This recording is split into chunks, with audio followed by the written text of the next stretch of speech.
A few weeks ago, I decided to run an unplanned 10K. I recently returned from Kenya, the best road running nation in the world, and my trip motivated me to sign up for a 10K. The only issue was I didn't train for the race. I'm out of shape to efficiently run a 10K. Sounds like an awful idea. That's because it is. Let's be honest, how hard can a 10K be? We're about to find out. All you need to do is sit back, relax, and put your device on full screen because you're about to learn how not to run a 10K. Before that, let's meet the squad for today. First off, we have Excellent. Excellent is our in-house David Goggins. He runs everywhere, every time, and in every condition. I don't know what he's running from. Next up, we have Fela, not a nickname. Fela is similar to me in our journeys. We just recently started running, but he's way more serious than I am. And last but not least, you have Musa. I haven't run since I stopped training for a marathon in February, and since then I've gotten bigger, stronger, and lazier. So let's see how this race pans out. The planning and management for the Abeokuta marathon left much to be desired. On the race email confirmation, we were told I was supposed to start by 9 a.m. but it did not just make sense to us. Why would you start a race by 9 a.m. especially in this part of the world? So we just decided to get there by 7, and if it was 9, we just chill. When we got to the race, we got there at 6:59, and as we were getting down from our bikes, the race started. We literally saw the gun and people started running, so we had to join in. It was a blazing start. I did not collect change. I just gave the man the money and I ran and joined the race. The first part of a race is always very motivating. You see people, you're running, you're having fun. It's nice until it's not. And for me, it became not fun very quickly. My physical state became very apparent, and I had my gimbal and phone in my hand, which was not convenient to carry, so I locked right around. And the farther we went, the heavier it became to me. The Abeokuta 10K organizers really need to do a better job next year, because when we go back to the starting line at the end of the race, we saw somebody that was coming and he thought the race was starting around 9 a.m. We had to tell him that, yo, try again next year. So please do better. I've always prided myself in being a physical specimen. I might not be the strongest, tallest, or most athletic, but this race showed me that I need to get back in the lab. The abrupt race beginning really put a lot of my plans into disarray. We did not get the opportunity to properly warm up, and the moment we got there, due to scrambling to get to the starting line, we all missed each other. And the last I saw of Excellent was him running like a crazy person to join the race leaders, sort of, and I didn't see him until we got to the finish line. I did not see Fela. I thought Fela was also in front, but then he passed me like 2 kilometers into the race, and then I learned that he actually went back to the starting line to properly start, unlike us. So shout out to Fela for that. At this point, I was trying not to pass out, and I'm not sure if you'll be able to relate with it, but running to me is a way of getting better, but it's also a personal challenge to myself, because there are some times that I just should not be running as a person, and I was running incredulous times. And the worst part was kids were passing me by, like literal kids, like, bro, shouldn't you be in school? I know it's a Saturday, but go to school.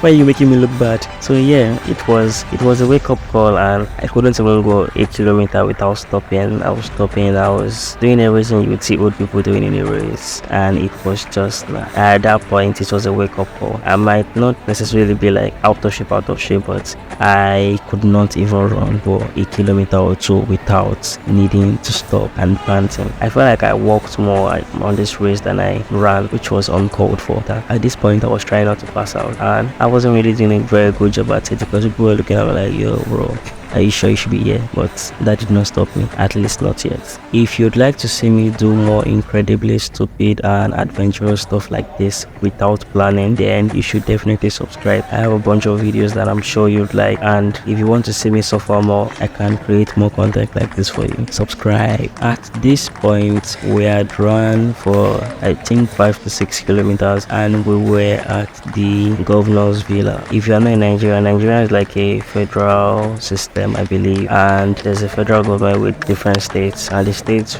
run semi-independently, just like the US to a lesser extent. So when we got to the governor's villa, I was like, oh god, this doesn't really look that good on me. I was sure the security cameras were capturing as I dragged my feet down. But when we got here, a major problem that I haven't talked about reared its ugly head. Abeokuta is a very hilly or mountainous city, and its name is an ode to its hilly nature, and there were a lot of downhills which was easy to run, but for every downhill there was an uphill, and it was gut-wrenching.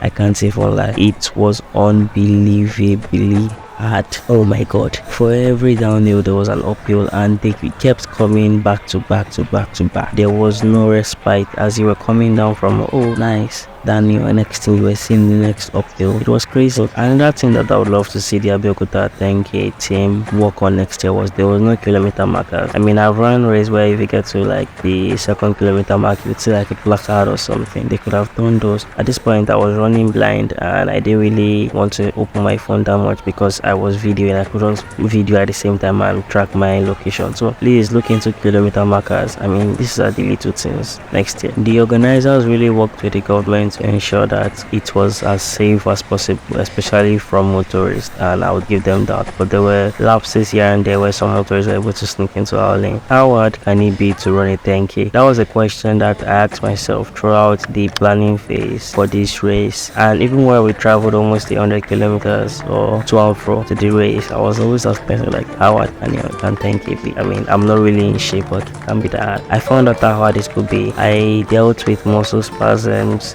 I was sweaty. I was sweating from every single part of my body, and it wasn't like it was full blown, like I just went for a swim. My lower back hurt every step. I mean, I don't really have the best back. I have a back of a 80-year-old man, but my lower back really gave me a hell of a time. And then my ribs hurt. I think this is just like a normal running stuff. If you're running and you're not really that used to it, everywhere hurt. And if I was going to give up and fall out of the race, it was at this point. But at no point did it really cross my mind. I was more worried about getting there in a respectable time. If you haven't been taking notes, this video should have been titled a masterclass on how not to run a 10k. I had the opportunity to train. I just decided not to train because how could it be? Please do the opposite of everything I did in this video. Yeah, I used to be an avid runner. I was routinely running 10Ks every week while I was training for the 2023 or 2024 Lagos City Marathon, but I got injured, I got healed before that, and I started traveling, making YouTube videos and the likes, and I've never just had the opportunity to be in the gym or to train consistently, and that has made me, basically I've lost years or months of progress. There were water stations every 2 kilometers, I believe, even though they weren't kilometer markers, but I just estimated. And at these stations gets water, obviously, and at the 6th and 8th kilometer markers, they were, I believe it was orange slices, but something in the citrus family though. So I tried to indulge in that. I didn't plan, so I didn't call it like energy packs or anything. So that was like my main source of fuel at this point, and I indulged and kept it moving. The motivation from onlookers was crazy. As we passed by people's houses, they were outside, were motivating, predominantly in Yoruba, and they were just like, yo, go, why would you let them win, blah blah. Yeah, and even the kids were getting involved, they were motivating, and it was a very funny experience because the things we're saying weren't really like the most motivating stuff. They were like, I don't know how to put it, like reverse psychology, calling somebody shit, making them run faster. Yeah, but it was funny to me because I understand like the context and I know where it's coming from, and it's just a Nigerian thing. You know how it is. If you're still here, thank you very much. You must enjoy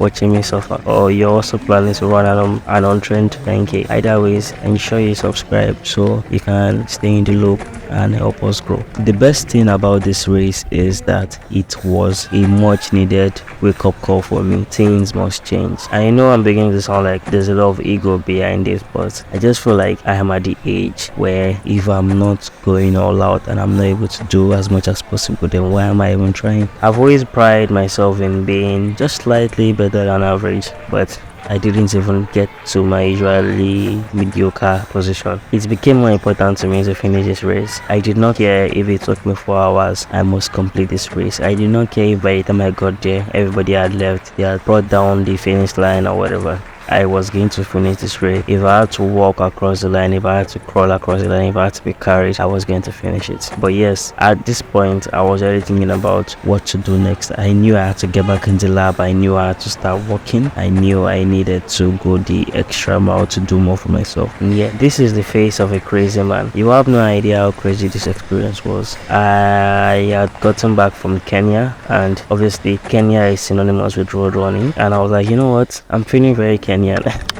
Let me go out there and run. And then I looked at the race close to me, and Abeokuta is a different city, and the timing made a bit of sense, so I decided to go into it. Before shooting this scene, I stopped for a while by the road, and while contemplating my decision, a middle-aged looking man passed by and then he dragged me. It was basically running. I wouldn't call it what we were doing running, but it was also in the race, and then we held each other hand in hand and ran for like a couple meters more before we separated, and that just showed me that there's a lot of camaraderie and brotherhood in the running space. Nobody cares about the time you finish as long as you finish. At this point in the race, I had given up on my sub 1 hour goal, and it was actually past 8, which meant that we had been running for more than an hour. I was confident that the winners must have crossed the line, they must have won, and probably they must have even left. There are situations like that whereby if they are foreigners, especially from Kenya, they usually leave quite quickly after all the photo ops. The sun was out at this point, and you know how West Africa is, especially coastal West Africa. It's very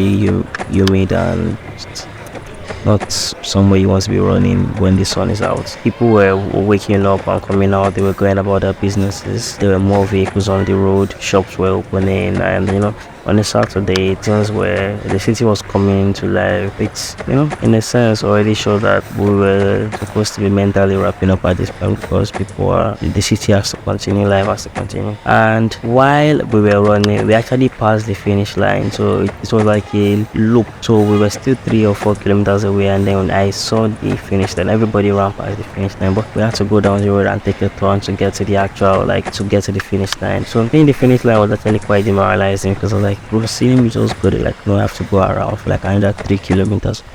Really? It was at this point or around this point that my gimbal died, and so the videos got shakier towards the end, and I'm not sure if you noticed, but just putting it out there. At this point I was done with it. I could not wait to cross that finish line. After more than an hour of running, walking, metaphorically crawling, and everything else to try to get to the end of the line, I could finally sense it. I couldn't exactly see it, but I could sense it. I started hearing music, which was presumably from the finish line. There was like a concert going on, and after a few more meters, I took the final turn, and I could see it in the distance. Oh my god, victorious, triumphant music started playing in my head, and I felt like I could just run through it in slow motion like they do in the movies. I could see it, and at this point I mustered every iota of strength in me, and I gave it my all. I did not care if I ended up on the floor. I did not care if my heart gave out. I had a mad dash to the finish line, and I ran and ran and ran until I finally crossed it.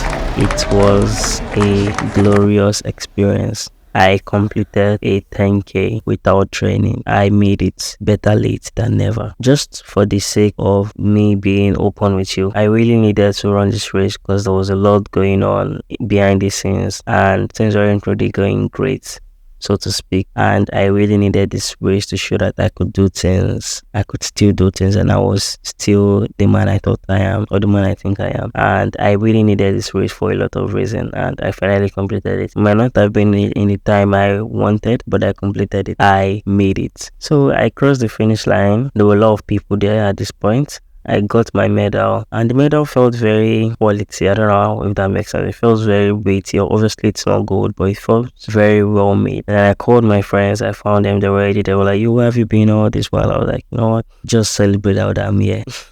So we reunited, and then I got a quick bite to it because I hadn't eaten that day. I got a pastry, I believe egg roll. I might be wrong though. Yeah, I got a bite to it, and then we took lots of pictures, and I took a lot of dramatic looking pictures for the thumbnail because throughout the race I was thinking of all the ways I could deliver this story to you. So we took a lot of pictures, and there was a party with performances, and the only performance I got to witness was actually very cool. The lady seemed like she had a lot of bars, and yeah, I would give it to her. But as we prepared to go, we talked about our final times. Excellent was the fastest of the bunch. Our in-house David Goggins came in at 56 minutes and a few seconds. Fella came in a few minutes later at 58 minutes. And your personal vlogger for today came in at a whooping 1 hour 25 minutes, aka 85 minutes. I know I'm beginning to sound like YouTube asking you to sign up to YouTube Premium, but please, if you've enjoyed this video, just subscribe and possibly like this video if you are so inclined, but please subscribe if you enjoyed it. At this point, I decided what my next course of action was to be. There is an upcoming 10k in Lagos in November, and I will start training towards it. When I got to Lagos, I couldn't really feel my legs for the first few days, but after that